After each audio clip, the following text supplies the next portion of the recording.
and thank you for joining me on Climate Check. Now today I'm in what I'll call a befitting, literally, environment that talks about climate change. And so here I am at the Nyandungu Eco Park, and this was a depleted marshlands in the heart of Kigali in Rwanda. But the government and its efforts have made sure that this place is transformed and the greenery is back. And this is why I'm able to enjoy this fresh air. And so today on the show, I will be talking to some members of the press that were invited here to Rwanda to attend the memorial of the genocide. That's the 29th memorial of the genocide, and also to attend the RPF Congress event. And so I'll be hearing from them what they think of Kigali and of course this beautiful park.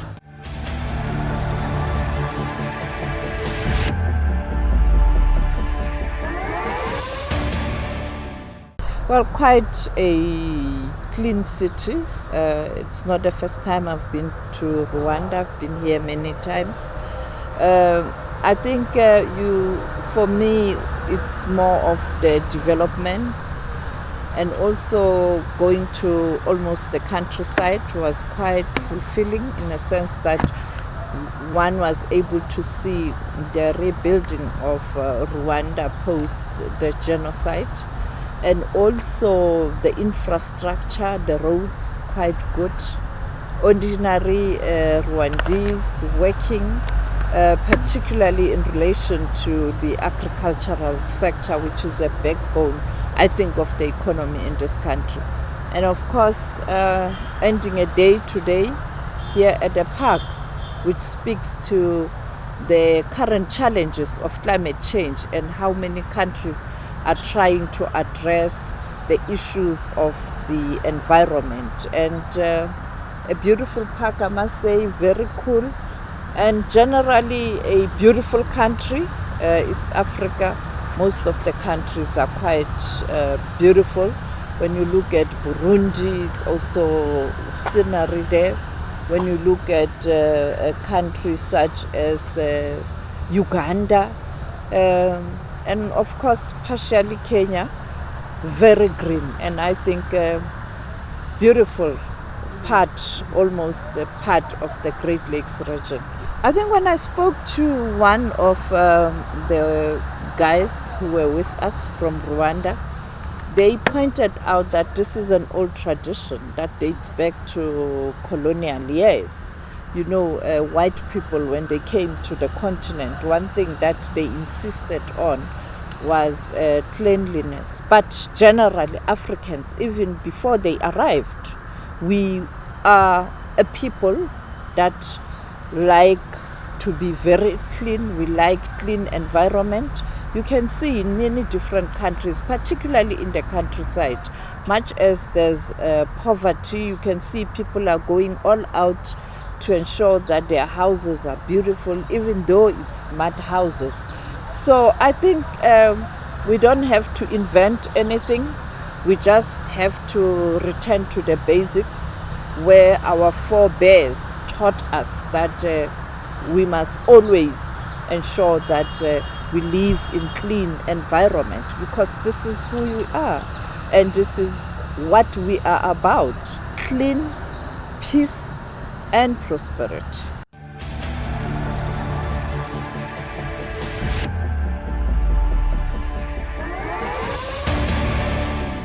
Okay, this is my first time in East Africa, and I'll say I'm blown away. Like from the airport down to the hotel, down to Huye, they are very, very clean. I'm also the part of the first speaker. And I think it comes to the mindset of the people and from the administration that says, this is how we tend to live our lives. And I must say all countries, especially mine, must come and take a cue from Rwanda to see how neat they are. Mm-hmm. And then the people, I see they're very warm. They are warm and hospitable. Okay. Is this what you've spoken about, the cleanliness? In countries where there's still much more to be done to achieve that, do you think it's doable, the mindset change? Absolutely, it's doable, and it starts from the head, the administration of that country. Whatever policies he puts in place, it's what will go down to those under him. So the head makes the neck, as it usually says, of the neck holds the head, or vice versa, but what the head says is what shows, and it shows that the people of Rwanda have a good administrative structure in place that obviously works for them. And what has been your highlight so far of being in Rwanda? Their food. Yes, they have great food, aside the cleanliness and how warm they are. They are very, very warm people. And I noticed that like the people who don't get angry is something other countries need to, learn from, because I noticed that most of them just have this go-to character. They are very warm, are very hospitable, and nice people generally.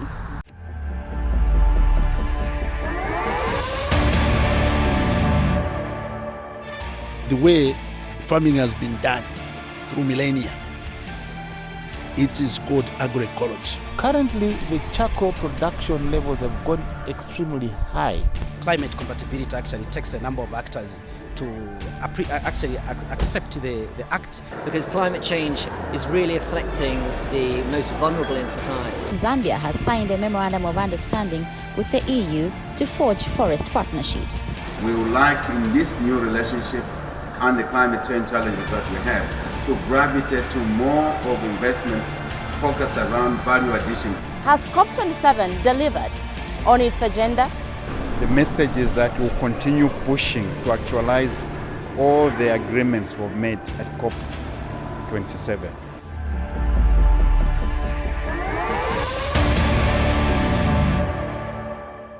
Restoration and conservation of this park has started in 2016. As you understand, it is about 6 years. So after restoration, now Nyandungu Eco Park, it is divided into 5 sectors or 5 sections. We have section 1 and section 2. So those 2 sectors are not open for the public. Why? It is really a wetland. There is too much water. It is not easy to walk there. So from section 3 up to section 5, or from sector 3 to sector 5, those sectors are open. There is even the walkways where people they can walk easily. So for this moment, all those sectors they cover about 121 hectares. So what do we have here? First of all, we have branches.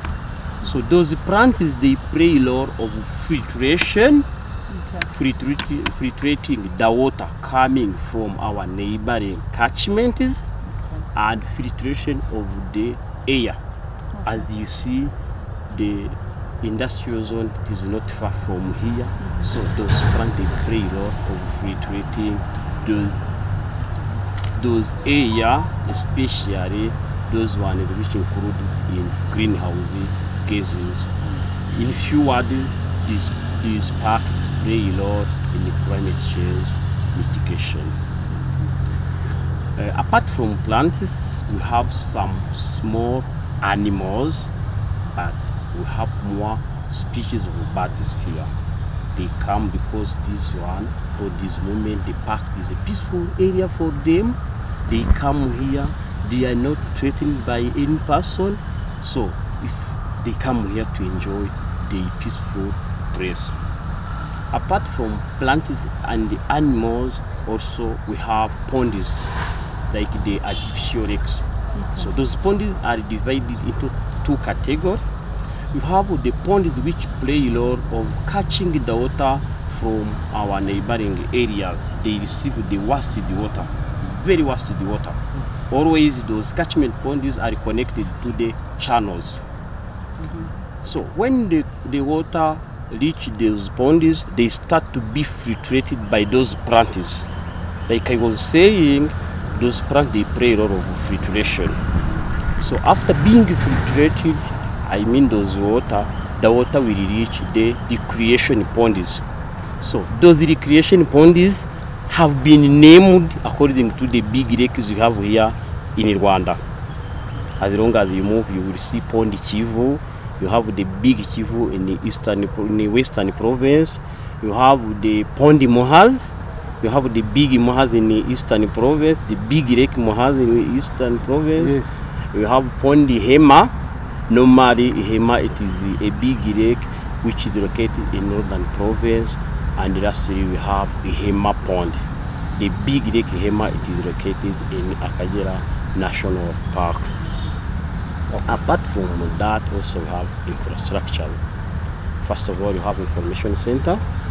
When you come here, you get information related to the park, and then we have the restaurant, so that if you come here, you can take something to drink or something to eat.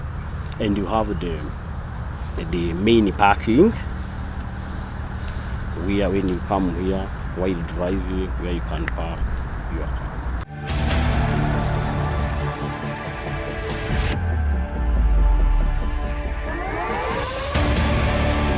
Also on the program, we will be talking to the woman that makes things happen, talk about climate change, transformation, and walking the talk, the Minister of Environment.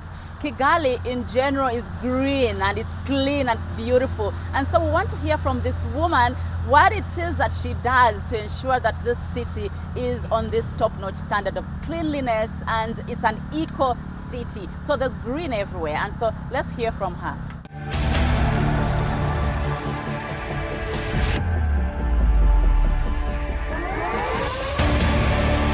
The green Rwanda you have seen. I'm sure when you came here, you thought it was only Kigali that was green, but luckily you went up country to see that Huye is green, Muhanga is green, Kamonyi is green, so it is green everywhere. And we can't achieve anything if we don't have political will. We have political will, we have laws, regulations, and the strategies to implement that political will. And of course, for those laws and the regulations and policies and the strategies to be implemented, the government alone cannot do. We have to take up the population. That's why, apart from political will, we have policies, laws, and strategies, and we have public awareness for the population, for the innocent population of Rwanda, to know about those laws, embrace them, make them their own, and then go for implementation. Go for implementation and compliance, and in compliance, that is where you find even fines. You can fine those who do not comply, but before fining, before compliance implementation, it is through awareness, it is through implication of the population that we can achieve the political will, implement the laws, and support the population through awareness. And then, of course, compliance. And everyone will comply if he knows or she knows the laws and the strategies for the country to be as green as it is, as clean as it is, because we cannot talk about sustainable economy without sustainable environment. You cannot talk about sustainable economy when you are not talking or having sustainable agriculture. That's why the greenness you have seen in Rwanda is something that will help us even to reduce greenhouse gas emissions or to avoid greenhouse gas emissions. When we set the target of 38%, we know very well that Rwanda is contributing 0.003% to the global warming, to the global greenhouse gas emissions. But still, we have to play our role as a country to reduce greenhouse gas emission by 38% compared to the business as usual. Because environment is life. You cannot have economy without your people, and your people cannot achieve what they're achieving if the environment is not friendly. And of course, the environment is friendly, but people also should be friendly to the environment. Yeah, actually, the MOU we have signed with Zambia is MOU that is implementing the South-South cooperation. So what we have achieved as Rwanda, what Zambia has achieved as Zambia, cannot really go far if we don't share each other what we have achieved, our experiences. And soon your minister will visit our country with his delegation to see what they can take from Rwanda as best experience that we can share with Zambia. And of course, we will reciprocate with a visit to Zambia to see how we can really emulate what you have done better.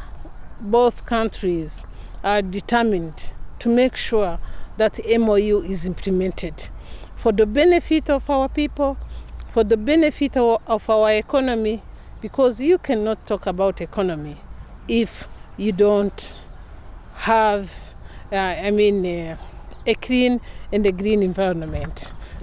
That's why we are looking forward to the implementation, especially when we are talking about climate change, when we are talking about climate finance. You know, we have Rwanda Green Fund, which is funding private and the public projects, green projects.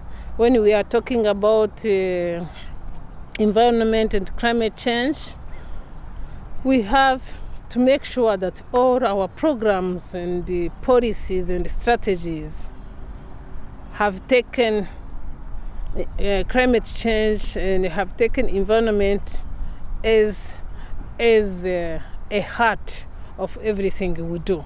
That is what we do in Rwanda. Environment is at the heart of everything we do.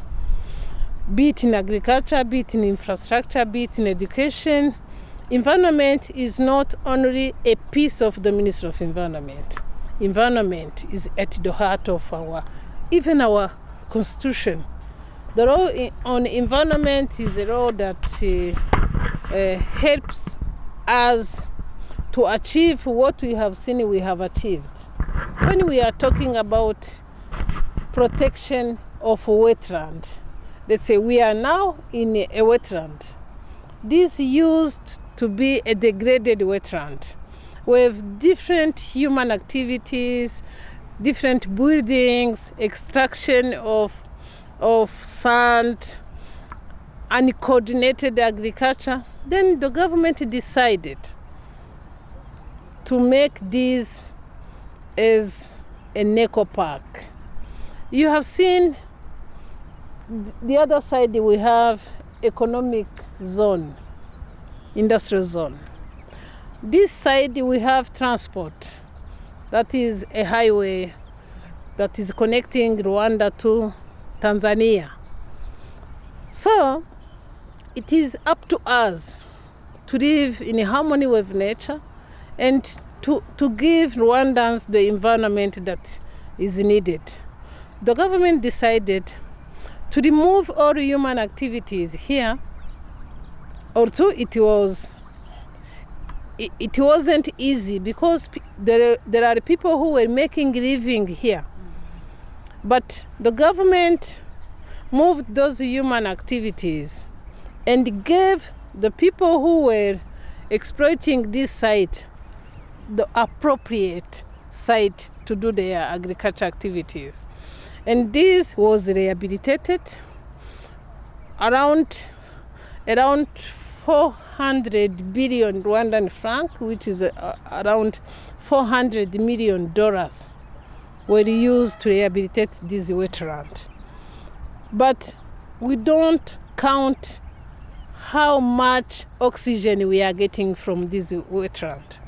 This is the first eco park in the city of Kigali.